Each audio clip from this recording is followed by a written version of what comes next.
नमस्ते guys, welcome back to my YouTube channel Ranjo. अहिले चाहिँ हामी चितलाङमा छौँ है। अब हामी चाहिँ यहाँबाट कुलेखानी तर्फ जेट बोट चढ्न जाँदैछौँ है। अब यो चितलाङमा क्वाड बाइक पनि चढ्न पाइएन, बिग्रिया रहेछ। अब हाम्रो यहाँ अरू साथीहरूले कुलेखानीमा नि पानी सुक्या होला भनेर भन्दै थियो है।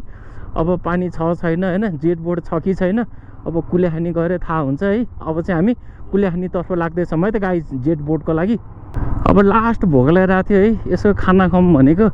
यता चितलाङतिर चाहिँ रेडी खाना काहीँ पनि नपाउने रहेछ है। अब 45 मिनट 1 घन्टा कुर्न पर्ने रहेछ। अब त्यति टाइममा त हामी कुलेखानीमै पुग्छ। सो खाना चाहिँ अब कुलेखानीमै गएर खाने भयो है। अब यसो बाटोतिर कतै सुन्तलाहरू पाइयो भने चाहिँ दह्रो टिपेर खाने भनेको खै सुन्तलै छैन यार। ल गाइस, यो चाहिँ पुरै नास्पातीको बोट हो है। लटरम्मै नास्पाती फल्थ्यो यहाँ है। अब अहिले चाहिँ सिजन नभएको हुनाले सबै नाङ्गै छ रुख चाहिँ। यो चाहिँ रोडको बाटो भयो है। अब यहाँ पनि हामी सर्टकट युज गरेर जाँदैछौँ है। यहाँको पानी परेको बेला चाहिँ यो डेन्जरै हुन्छ यो है। अरू बेला त यस्तो ट्रायलमा गुडाउन मजा आउँछ। सरर यस्तो धुलो उडाएर गयो अरे यस्तो बाटोमा नि। यो अरू बेला त यो ओह्रालो त चान्सै छैन बाइकमा आउने त। हैट उफ्रियो मजाले। बाख्राहरू घाम तापिरहेछ ल। यत्रो सानो सानो बच्चा बाख्राको। बाटोमा चाहिँ सुन्तलाको बोट फेला पऱ्यो है। अब हाम्रो केटाहरू चाहिँ सुन्तला खाएर इन्जोय गर्दैछ। अलि रसिलो खालको टिप है सुदीप।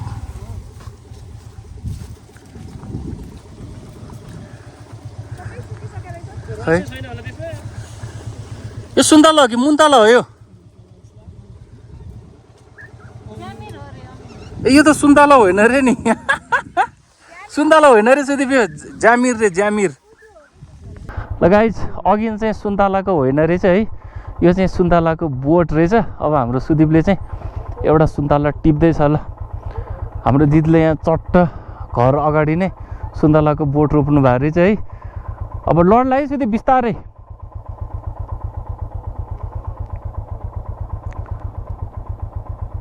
ल ठिक छ सुदीप ल। ल अब मार्खुको चौरमा बसेर खाने हो क्या दिदी हामी अब। ल बस सुदीप, ल बस। सुन्तलाको बोट घरै अगाडि भएर अलिक धेरै टिप्न मिलेन है। हामीले 4वटा मात्रै टिप्यौँ। अब यसलाई चाहिँ उहाँ ठुलो चौर छ त्यहाँ मार्खुको। अब त्यो चौरमा बसेर हामी सुन्तला खान्छौँ है। घर नजिक भयो भने त हामीले बोटै सिधाइदिन्थ्यौँ। गाह्रो रहेछ निरज, बाटो ब्लक भयो। ल अहिले चाहिँ यो चौर चाहिँ पुरा खैरो खैरो भएर रहेछ ल। अब सर्र एकचोटि यो चौरतिर लाग्छौँ है त गाइस हामी। वेट, चौरको उकालो। हामी चाहिँ मार्खुको यो चौरनिर आइपुग्यौँ है। अब त्यहाँनिर बसेर खम्ला भने खै त्यहाँसम्म जानै गाह्रो भयो है। सुदीपको हातभरि सुन्तलै सुन्तला छ। अब यहाँ बसेर हामी यसो सुन्तला खाऊँ है त गाइस। सुन्तला त कस्तो सानो, हेर्दै सानो सानो चस्सो अमिलो है लास्टै। अहिले मासु भात खान नसक्ला, धेरै नखाओ त अमिलो दाँत कुट्टिन्छ अहिले।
यहाँबाट चाहिँ यो डाँडाबाट होइन कुलेखानीको ड्यामको नि खतरा भ्यू देख्ने रहेछ है।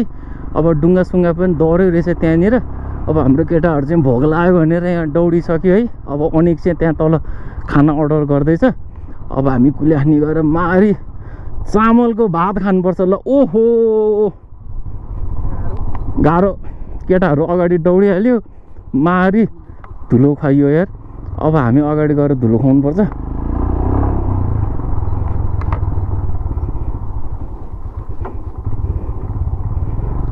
जम भनेको दाजुले हामीलाई पठाउँदै पठाएन ल।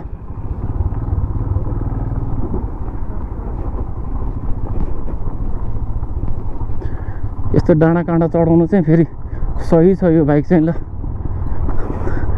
पानीमा चट्ट त्यो घाम टल्केको हेर न, सिधै चमक चमक चमक चम्केको। खै त कहाँ भन्यो त खाना यिनीहरूले अब।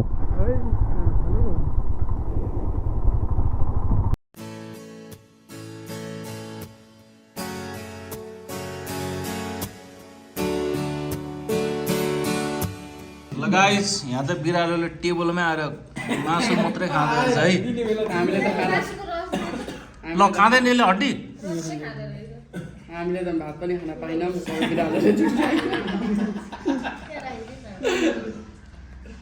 अनि चामलको भात कस्तो थियो त निर्मल सर?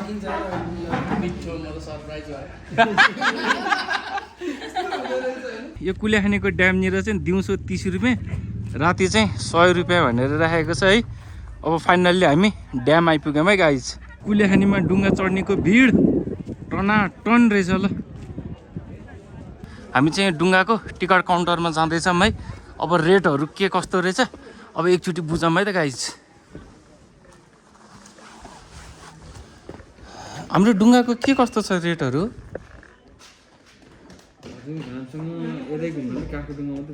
त्यो अर्को जेट बोट चढ्न मन लाग्थ्यो। त्यो जेट बोट झर्ना जानको लागि मात्रै हुन्छ। ए छ, अनि कति पर्छ? झर्ना 600 पर्छ। अनि कतिजना अट्छ? 8-9 जना अट्छ। 9 जना? हामी 10 जना थियौँ। अट्छ 10 जना नि, साइडमा बस्नुपर्ने हुन्छ। अनि कति टाइम लाग्छ नि त्यहाँ पुग्नलाई? त्यहाँ जानुहुन्छ नि तल पुग्नुपर्छ होला, आधी घन्टा पालाउनु तपाईँहरूलाई। ए हजुर, त्यहाँबाट हिँड्नु पऱ्यो तपाईँहरू, बोटबाट झरेर आधी घन्टा। अब फर्किनु त अब 4 बजीभित्र जतिखेर फर्किनु पायो। अनि झर्ना नगइकन चढेर मात्र आयो भने? ए यताको लागि आउनु छैन होइन होइन, यहाँबाट डुङ्गा चढेर गयो अनि झर्ना नगइकन फेरि यहीँ आउनु मिल्छ? छैन छैन त्यस्तो छैन। ए अनि त्यहाँबाट हिँडेर आउने हो? हिँडेर आउने त्यो बोट 2A हुन्छ क्या तपाईँको। ए ए ए एकजनाको 600 पर्ने हो, नभए यतै घुम्नको लागि 300 हो। त्यो प्याकेज आज छैन हामीसँग। ला त हामी त हेर्नु न कति टाढोबाट आएको, 10 जना छौँ त हामी। मिल्दैन सर, मिल्दैन। नभए चिज कसरी पठाइदिनु। यहाँ चाहिँ डुङ्गाको रेटहरू छ है। अब आज शनिबारको दिन चाहिँ यो यतै राउन्ड हाल्ने 300 वाला बोट चाहिँ बन्द रहेछ है। अब यो मोहनी झर्ना जाने मात्रै रहेछ। अब के गरौँ भएर हामी त सल्लाह गर्दैछौँ ल। जेट बोट आयो है गाइस। ल ल ल ल ल बिस्तारै आउँदैछ ल।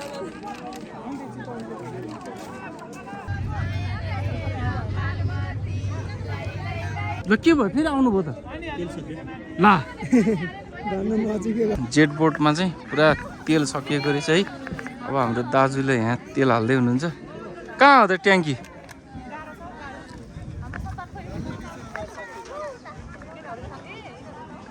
यो कतिको स्पिडमा जान्छ त यो?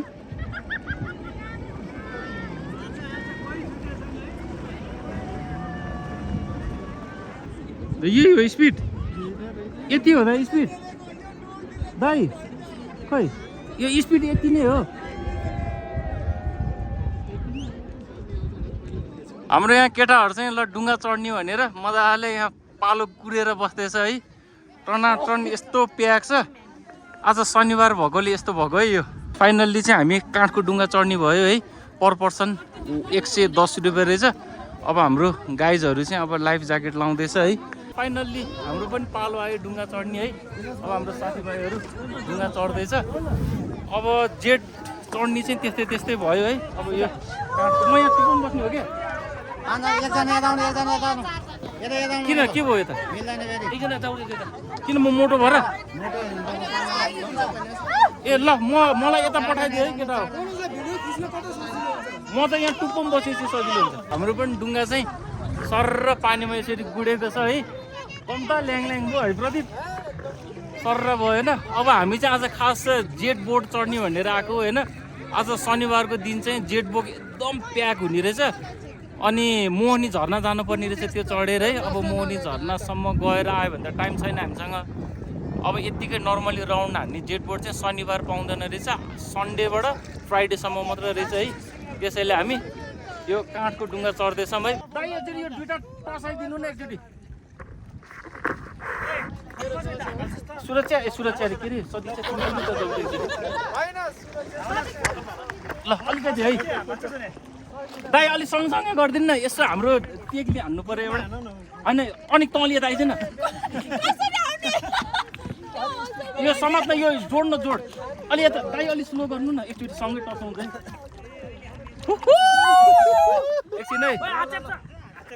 एकछिन है ल अनिक रोक त।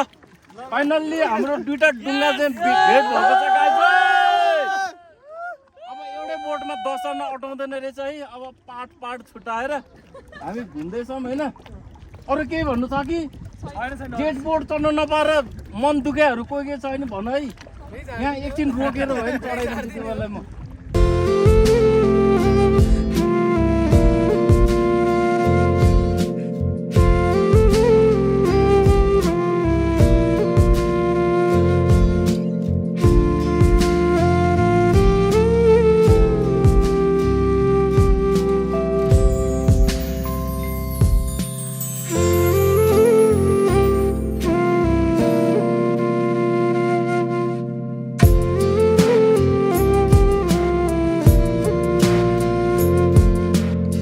अहिले चाहिँ हामी जेटमा आछौँ है। ओइ छोरो आऊ सर्र लाएर चट्ट आइया यसमा बस्नु पो मजा आउने रहेछ त। आइया ल फाइनल्ली जेट डुङ्गा पनि पानीमाथि पनि चढियो है। आज के प्रदीप क्वाड बाइक पनि खेलेर भयो भने चढियो होइन। अब जेट डुङ्गा पनि यतिको भयो भने चढियो। अलिकति भित्रसम्म लगिदिनु न कस्तो हुन्छ।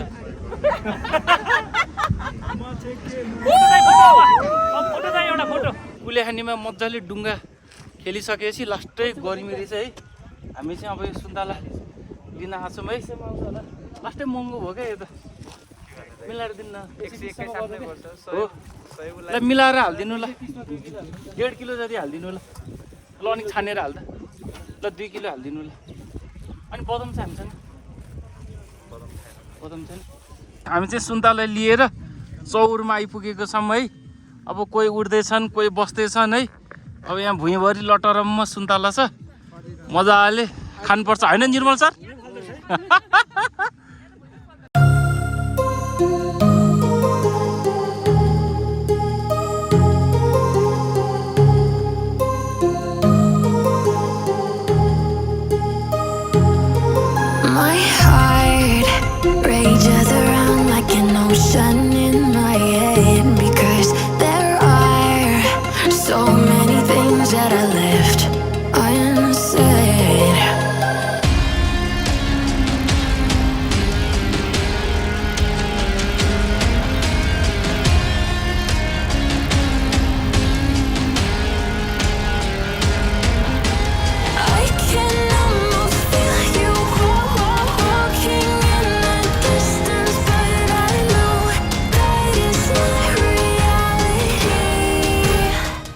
कुलेखानीबाट चाहिँ हामी घरतर्फ लाग्दैछौँ है।